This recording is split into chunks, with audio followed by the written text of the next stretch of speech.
Now how I came to दीन, मैं क्या शुरू से दीन में हूँ, क्या मैं शुरू से इस तरह टॉक्स दे रहा हूँ? नहीं, मैं 2007 में जब मेरी उम्र तकरीबन 20 साल थी, 19-20 साल थी, तो तब मैंने कुरान पढ़ा था। सबसे पहले ज़िंदगी में पहली बार मैंने कुरान का तर्जुमा पढ़ा था। ओके, उससे पहले इस्लामियत में कभी कभी सूरह इखलास, कभी सूरह कुरैश, इस तरह जो सिलेबस में था वो पढ़ा था। तो वो पढ़ा मैंने किस तरह सा कुरान कि I was going through a very tough phase. बहुत इश्यूज़ थे मेरी लाइफ में उस टाइम जब मैं 19-20 साल का था, और पढ़ाई मेरी बड़ी बुरी जा रही थी। इंजीनियरिंग जो है बड़ी मुश्किल होती है, तो मुझे डर था कि कहीं मैं फ़ाइनल एग्ज़ाम में फ़ेल ना हो जाऊँ। मुझे बड़ा डर था, मेरे पे बड़ा स्ट्रेस था कि मैं फ़ेल हो गया तो पेरेंट्स क्या कहेंगे, और फिर डिग्री लेट हो गई तो मैं क्या करूँगा, वगैरह वगैरह।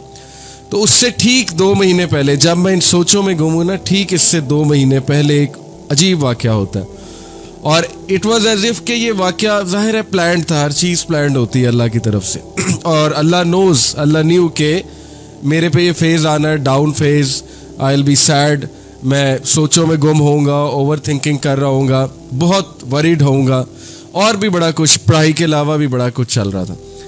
तो ठीक 2 महीने पहले क्या वाक़या होता है कि मेरा एक दोस्त जो कि मौलवी है, ओके, उस टाइम मैं मौलवी नहीं हूँ, लेकिन मेरा वो दोस्त जो सेम फ्लोर पे रहता है, हॉस्टल में रहता था मैं GIK में। हॉस्टल लाइफ बड़ी ज़बरदस्त है GIK की, तो हमारे सिंगल रूम्स होते थे हॉस्टल में। तो मेरे ही फ्लोर पे आगे जाके एक लड़का था, नवीद नाम था उसका। अब माशाल्लाह वो PhD डॉक्टर है, UK में होता है, पढ़ाता है, वो काफ़ी अच्छी यूनिवर्सिटी में पढ़ाता है। तो वो मुझे दरवाज़े को नॉक करता है। मैं यूजुअली मौलवियों को अवॉइड करता हूँ, क्योंकि ज़ाहिर है कि मुझे यही था कि यार ये लोग ऐसे ही आ जाते हैं, दरवाज़ा नॉक करते हैं। और खैर मैं दरवाज़ा खोलता हूँ तो बाहर देखता हूँ वो खड़ा मुस्करा रहा है और कहता है कि अली भाई यार आओ, बुक फेयर लगा है, वहाँ पे चलते हैं, तो मैं आपको कोई बुक गिफ्ट देना चाहता हूँ। तो अब मैं ना तो कर नहीं सकता, वो सामने खड़ा है बंदा, कैसे ना करे। तो मैंने कहा अच्छा चलो ठीक है चलते हैं। मैं और वो बुक फेयर पे गए और वहाँ वो मुझे एक इस्लामिक स्टॉल पे ले जाता है, और मैं बड़ा हैरान होता है यार ये मुझे क्या बुक गिफ्ट करना चाहता है। तो खैर इस्लामिक बुक स्टॉल पे ले जाके एक कुरान पकड़ता है, ट्रांसलेशन वाला, और मुझे कहता है कि यार अली मैं आपको कुरान गिफ्ट करना चाहता हूँ, ट्रांसलेशन के साथ। उर्दू ट्रांसलेशन थी, मुझे अभी तक याद है, मौलाना मदूदी की थी वो उस टाइम पे ट्रांसलेशन। ज़ाहिर है वो स्टॉल गालिबन उन्हीं का लगा होगा, जमात इस्लामी का। तो एनीवे वो मुझे वो गिफ्ट करता है कि ये उर्दू की ट्रांसलेशन आप पढ़ो। मैं कहता हूँ ठीक है, लेकिन उस टाइम चूँकि मेरी वो कॉन्शियस बर्थ नहीं हुई, मेरा वो दरवाज़ा नहीं खुला हुआ दिल का, और मैं रिसेप्टिव नहीं हूँ उस चीज़ के लिए, तो मैंने वही किया जो एक रवायती मुसलमान करता है। मैंने कुरान पकड़ा, कुरान को चूमा, बड़ा अदब से गलाफ में बंद किया कमरे में आके, और सबसे ऊपर रख दिया, टू बी फॉरगॉटन, ओके, बरकत के लिए कि चलो अब जिन्नात नहीं आएंगे कमरे में, क्योंकि रात को डर लगता था हॉस्टल रूम में। तो मुझे था कि अब मैंने कुरान ऊपर रख दिया, तो लिहाजा नाउ आई एम सेफ। ये किया मैंने कुरान के साथ। ये ठीक 2 महीने बाद अचानक एक ऐसा इवेंट हुआ, कुछ ऐसा कैसे हालात हुए कि मेरे जहन में आया कि यार कुरान दिया था किसी ने, तो चलो कुरान को पकड़ते हैं, थोड़ा सा पढ़ के देखते हैं आखिर है क्या। क्योंकि मैंने बचपन से सुना है कुरान में बड़ा सुकून है, कुरान में बड़ा सुकून है, तो चलो थोड़ा टेस्ट करके देखते हैं कि कुरान जो है वो क्या कहता है। तो बस मैंने उसी हालत में, गम किसी हालत में, मैंने कुरान को उठाया और मैंने उसको साफ़ किया, गलाफ खोला, कुरान खोला, और रैंडमली खोला, मुझे नहीं पता था, आई न्यू नथिंग, मुझे नहीं पता सूरह बकरा क्या है, सूरह आले इमरान क्या है, मैं भूल चुका, बल्कि मुझे कुरान पढ़ना भी भूल चुका था। इतनी शर्मिंदगी मुझे ही कि मुझे तो अरबी सही से पढ़नी भी नहीं आ रही, क्योंकि ज़ाहिर है कि 5-6 साल हो गए थे कुरान को पढ़े हुए या खोले हुए।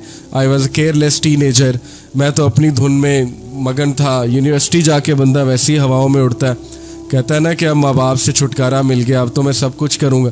मैं भी उसी धुन में था, उड़ रहा था, और हॉस्टल लाइफ थी, कोई देखने वाला नहीं था, तो हम तो कॉन्सर्ट्स में भी जाते थे, सब कुछ करते थे। तो खैर उस धुन में मैंने जब ये गम की हालत से गुजरा, मैंने कुरान खोला, और जो पहली वर्स कुरान की मेरे सामने आई, ट्रांसलेशन खोली मैंने, एक्चुअली मैंने कहा पढ़ते हैं कि कुरान में क्या है।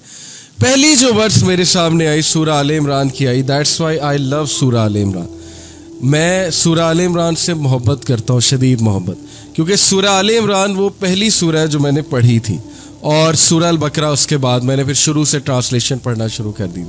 पहली जो आया मेरे सामने आई वो ये थी कि गम ना करो तुम ही कामयाब होगे अगर तुम मोमिन हो। और मैं हैरान रह गया कि मैं गमज़दा हालत में कुरान खोलता हूँ और पहली जो आयत आती है मेरे सामने वो ये है कि गम ना करो तुम ही कामयाब होगे अगर तुम मोमिन हो। As if Allah is giving me a message. वो मेरा पहला इंटरेक्शन था कुरान से और कॉन्शियस इंटरेक्शन था, यानी कि शऊरी इंटरेक्शन। किसी ने ज़बरदस्ती डंडा मार के नहीं पढ़ाया था, शऊरी। When the door of heart opened up, जब दिल का दरवाज़ा खुला और वो चीज़ मेरे अंदर सराहत करती गई कि ये कुरान क्या कह रहा है। तो फिर मेरे अंदर नेक्स्ट क्वेश्चन था कि हु इज़ अ मोमिन। कुरान कह रहा है कि गम ना करो तुम कामयाब हो, तुम ही कामयाब हो अगर तुम मोमिन हो। वहाँ से मुझे ये रिफ्लेक्शन हुई कि I need to research more, I need to read this book more.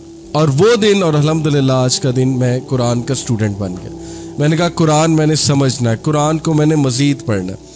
और फिर उस दिन के बाद मैंने एक रूटीन बनाने की कोशिश की और अल्लाह के फजल से तकरीबन महीने बाद रमज़ान आ गया।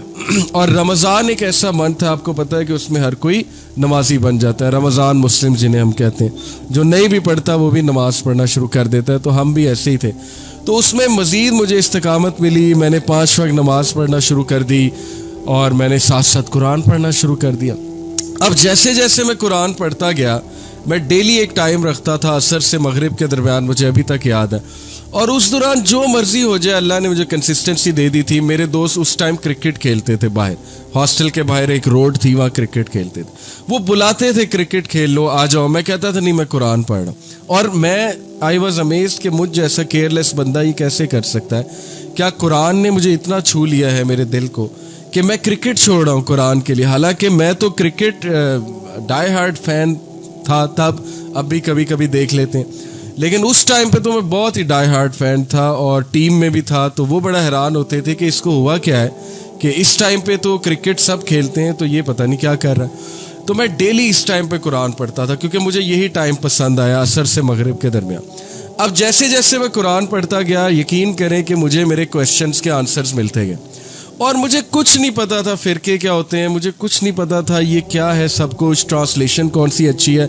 मैंने ना किसी से पूछा कि भाई फ़िरका वारियत बड़ी है, कौन सी ट्रांसलेशन पढ़ूँ, ना मैंने इस चीज़ की फ़िक्र की कि तफसीर कौन सी पढ़ूँ। मुझे तो पता नहीं था तफसीर होता क्या है।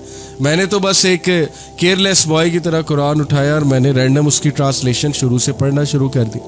ये बाद में जैसे जैसे आहिस्ता आहिस्ता मुझे अपॉर्चुनिटीज़ मिली, लोगों ने, ज़ाहिर है कि मुझसे दोस्ती हुई कुछ लोग की, उन्होंने उलमा से मिलवाया, फिर इंटरेस्ट मज़ीद बिल्ड हुआ, फिर मेरे सामने एक और डोमेन खुली, फिर मुझे फ़िरके वारियत का भी पता लगा कि ये भी कोई साइंस है, ये भी कोई चीज़ है, ये भी कुछ नाम बने हुए हैं लोगों के, वगैरह वगैरह, ये सारी चीज़ें।